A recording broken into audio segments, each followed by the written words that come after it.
आखिरकार इतने लंबे वेट के बाद हमारे प्यारे पीकी ब्लाइंडर्स का सीज़न 6 आ ही चुका है और जिसका फर्स्ट एपिसोड रिलीज़ हो चुका है।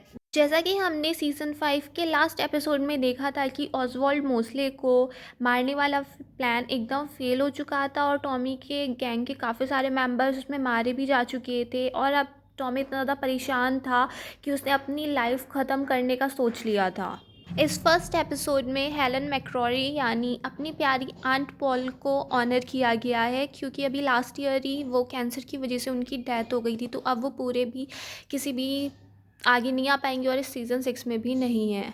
हमें पहले से ही इतना ज़्यादा सस्पेंस था कि आगे क्या होने वाला है, सबको बहुत ज़्यादा था कि अब आगे क्या होगा। तो एपिसोड शुरू होता है और वहीं से जहाँ से टॉमी अपने ऊपर गन रख लेता है और वो अपने आप को वो ट्रिगर पे पुल कर देता है, बट गन में गोली नहीं थी और वो गिर भी जाता है, ऐसे कीचड़ में पड़ा रहता है। तभी वहाँ पे लिज़ी आके उसे बताती है कि मैंने कभी नहीं समझा था कि तुम इतने कावर्ड निकलोगे, ऐसे हमें छोड़ के, अपनी फैमिली को छोड़ के तुम जाने वाले हो। वो तो आर्थर ने तुम्हारी पिस्टल से सारी गोलियाँ निकाल दी थी।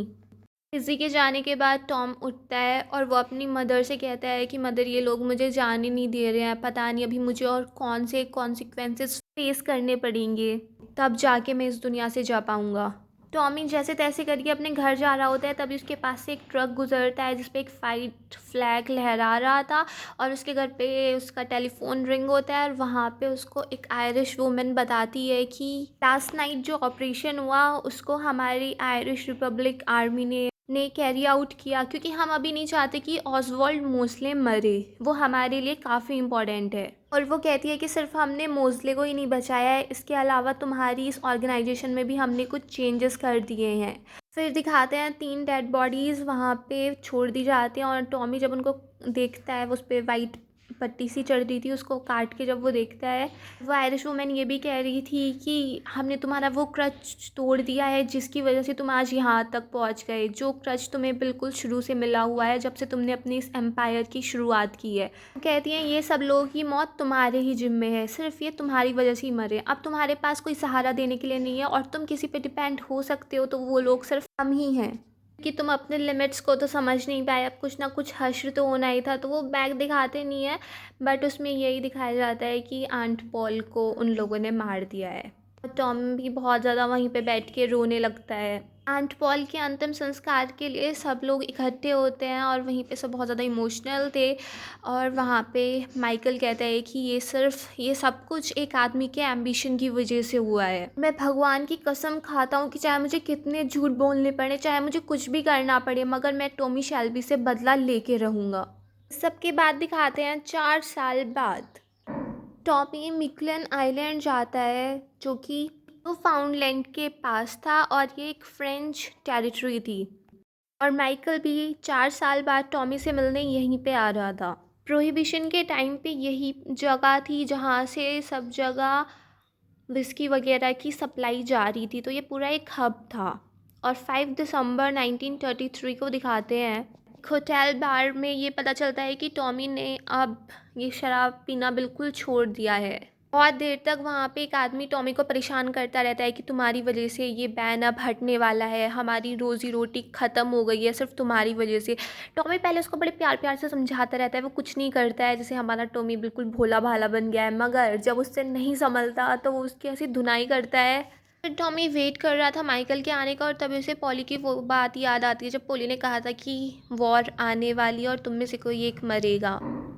फिर माइकल आता है और वो टॉमी को ऐसे सरकास्टिक वे में बोलता भी है कि इतने 4 साल हो गए हैं और आज तक तुमने मेरी मॉम को अवेंज नहीं किया, उनका बदला नहीं लिया। टॉमी कहता है कि जब तुम्हारे एनिमीज़ बहुत ज़्यादा पावरफुल होते हैं, बहुत स्ट्रॉन्ग होते हैं, तो तुम्हें कुछ मोमेंट ही मिलते हैं जिनको तुम फ़ायदा उठा सकते हो और वो मोमेंट आएगा। इन 4 सालों में टॉमी और माइकल ने बिल्कुल भी एक दूसरे से बात नहीं की और फिर टॉमी कहता है कि अब जैसे ही प्रोहिबिशन का एंड हो रहा है, ये हमारे लिए एक न्यू अपॉर्चुनिटी है कि हम इससे फ़ायदा उठा सकते हैं, हम ओपीएम से ट्रेड कर सकते हैं। दूसरी तरफ दिखाया जाता है लिज़ी बच्चों को डांट रही होती है कि ये चार्ली चैपलिन ने हॉलीवुड से इतना बड़ा प्रोजेक्टर भेजा है, तुम्हें खेलने की बजाय इसको थोड़ी बहुत देर देख सकते हो। तो वहाँ पे बच्चों ने, काफ़ी सारे बच्चे थे, वो हल्ला मचा रहे थे। फिर एडा एक फ़ोन कॉल करती है और वो कहती है कि कृपया करके जॉनी डॉक्स को यहाँ पे भेज दो, उसके बच्चे यहाँ पे आतंक मचा रहे हैं और ये क्रिसमस का टाइम है, सिर्फ फैमिली का टाइम है। वो सब बच्चों को इकट्ठा करके लिज़ी बताती है कि हम ये पार्टी थोड़ी जल्दी कर रहे हैं क्योंकि कल हम एक बड़े शिप से लंदन जाने वाले हैं, मैं, रूबी और चार्ल्स, ताकि ये बच्चे अपने डैडी के पास जा सकें। एडा कहती है कि अभी बस सेंटा आने ही वाला है तुम सबको गिफ्ट देने, और सेंटा बने थे हमारे आर्थर, बट वो बिल्कुल धुत पड़ा था, सेंटा की यूनिफॉर्म कहीं और पड़ी थी, उसको कुछ होश ही नहीं था। टॉमी अपॉर्चुनिटी के बारे में बताता है कि अब जैसे ही विस्की लीगल होने वाली है तो पहले ये आइलैंड के लोग, इनके पास बहुत सारी बोट हैं और ये बस यही काम करते थे कि विस्की को एक जगह से दूसरी जगह लेके जाते थे, बस पुलिस से बच बच के जाते थे। अब अगर जैसे ही अब ये क्योंकि लीगल होने वाली है विस्की, तो अब इन लोगों का काम छिन जाएगा। अब इस सब का फ़ायदा न्यूयॉर्क के कैपिटलिस्ट ही उठा लेंगे, बट इसमें हम कुछ कर सकते हैं। फिर वहाँ पे टॉमी एक ओपियम का पैकेट फेंकता है कि ये बिल्कुल प्योर ओपियम है जो मेरे पास शंघाई से आई है और इसको लेके हम बिज़नेस कर सकते हैं। इनके पास बोट है लेकिन कुछ काम करने के लिए है नहीं, हम इनकी बोट में ओपियम को सेंड कर सकते हैं इधर से उधर। मैंने इन 4 सालों में एक बहुत बड़ा नेटवर्क बना लिया है। माइकल के गैंग में से एक आदमी कहता है कि ये प्रपोज़ल हमें अंकल जैक के पास लेके जाना पड़ेगा बोस्टन में, वही डिसाइड करेंगे। टॉमी भी कहता है कि हाँ, मैंने भी उनका बहुत नाम सुना है और जो मुझे लगता है कि माइकल की वाइफ जीना ग्रे के अंकल हैं, जैक नेल्सन, जो आजकल बहुत ज़्यादा ही फेमस है और उसने भी अपने सारे पुराने रिकॉर्ड्स मिटा दिए हैं। तो उसका भी कुछ ऐसी है जैसे टॉमी की कहानी है, एक उसने छोटे उससे इतना उसने अपना बड़ा एम्पायर कर लिया, इसी टाइप से कुछ जैक नेल्सन का था, बट वो कुछ ज़्यादा ही उसकी बड़ी है फैमिली, क्राइम फैमिली। टॉमी जाते जाते ये भी कह देता है कि अब हम जैसे ही बिज़नेस करने वाले हैं तो मैं तुम्हें एक चीज़ और बता दूं कि तुम्हारी ऑर्गेनाइजेशन में कोई स्पाई है। और फिर वो बता भी देता है कि उसके एक टैटू बना हुआ है, उस पर रेड कलर से मारिया लिखा हुआ है। और फिर जाते जाते वो एक बैग माइकल को दे जाता है जिसमें उसने एक पैकेट भी चुपके से रख दिया था। फिर टॉमी पुलिस को फ़ोन करके ये भी बता देता है कि ऐसे एक इंसान जा रहा है और उसके पास कुछ इलीगल है और जिसकी वजह से माइकल पकड़ा जाता है और उसको जेल में डाल दिया जाता है। आर्टर की हालत अब और ज़्यादा ख़राब है, वो ओपियम में बिल्कुल लगा पड़ा है और एडा उसको बचा के भी लाते हैं और वो कह देती है कि टॉमी शेल्बी ने बिल्कुल मना किया है कि आर्थर शेल्बी को कोई भी ओपियम सर्व नहीं करेगा। टॉमी जीना से मिलता है और वो पूछता है कि क्या रहा बिज़नेस का जो हमने प्रपोज़ल भेजा था, और जीना मना कर देती है कि अंकल जैक ने बिल्कुल भी बिज़नेस करने से मना कर दिया है। और टॉमी कहता है कि अपने अंकल जैक को मेरा भी मैसेज दे देना कि अगर तुम मेरे साथ बिज़नेस नहीं करोगी तो मैं इस ओपियम को ईस्ट बॉस्टन ज्यूज़ को बेच दूंगा।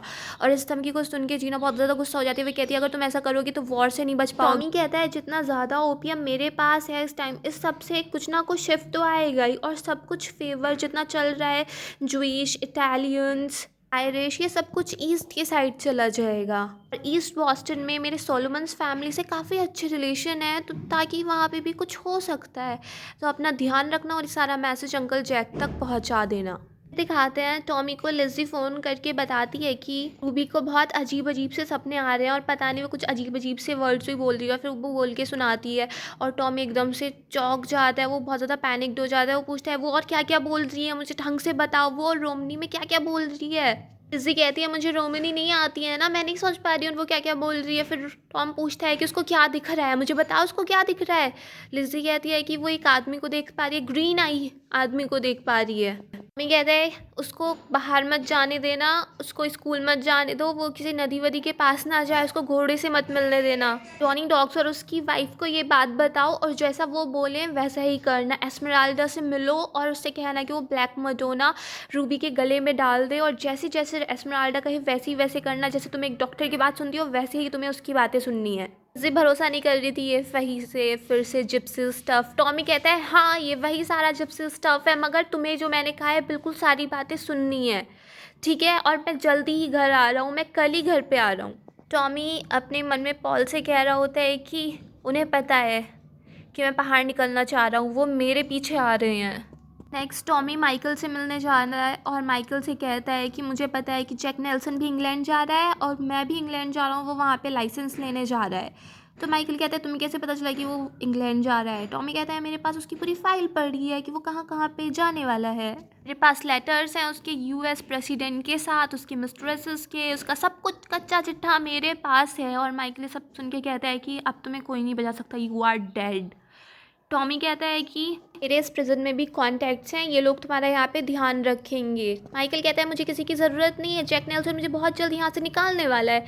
बट टॉमी कहता है, उसको एक लेटर दिखाता है कि ये यूएस सेक्रेटरी का लेटर है, जिसने कहा है कि वो तुम्हें अभी थोड़े दिन जेल में और रहने दे, क्योंकि अभी सारी प्रेस का ध्यान जैक नेल्सन पे है और वो नहीं चाहती कि कोई भी फैमिली मेम्बर की वजह से कोई भी स्कैंडल वगैरह हो।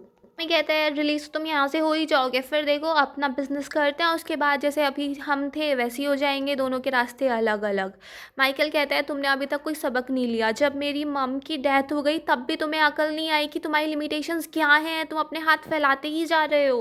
टॉमी जाते जाते कहता है कि अंकल जैक 5 लोगों के साथ इंग्लैंड आ रहा है, अपनी वाइफ, अपनी मिस्ट्रेस, प्रेसिडेंट रूजवेल्ट सन और तुम्हारी वाइफ जीना ग्रे, जिसको मैं लंदन अच्छे से दिखाऊंगा।